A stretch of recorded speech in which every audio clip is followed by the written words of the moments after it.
Est-ce que tu peux me faire comprendre la Trinité?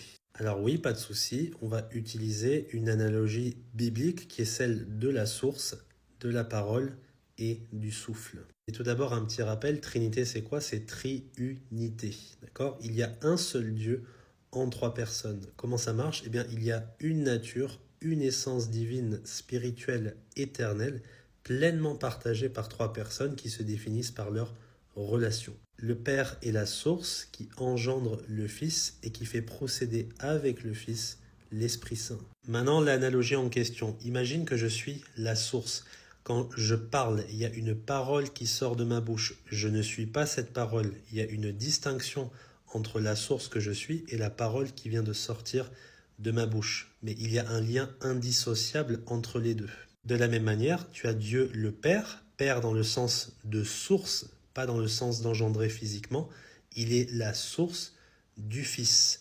Le Fils est la parole de Dieu, rappelle-toi, et sans la parole, Dieu le Père ne peut pas être connu. Le Fils est celui qui l'a fait connaître. De la même manière, si je ne parle jamais avec toi, si je ne m'exprime jamais, tu ne peux pas connaître qui je suis. C'est pour ça que le Fils ne peut pas exister sans le Père et vice-versa. Maintenant, le Saint-Esprit. Eh bien, le Saint-Esprit nous fait penser au souffle de vie. L'Esprit Saint est celui, d'après la Bible, qui donne la vie. Et tu ne peux pas avoir le Père et le Fils sans l'Esprit et vice-versa. Maintenant, revenons à la source qui parle. Eh bien, tu remarques que quand on s'exprime, quand une parole sort de notre bouche, qu'est-ce qu'il y a qui sort aussi?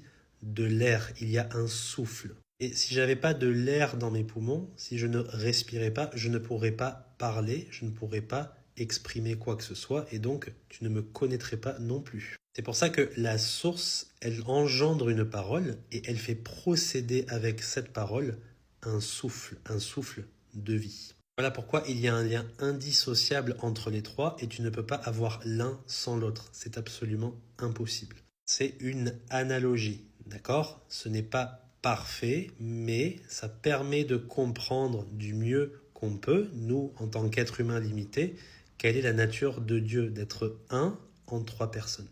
Dieu est un être infini, transcendant, éternel, immatériel, qui ne peut pas être expliqué pleinement par les éléments de ce monde fini ou limité.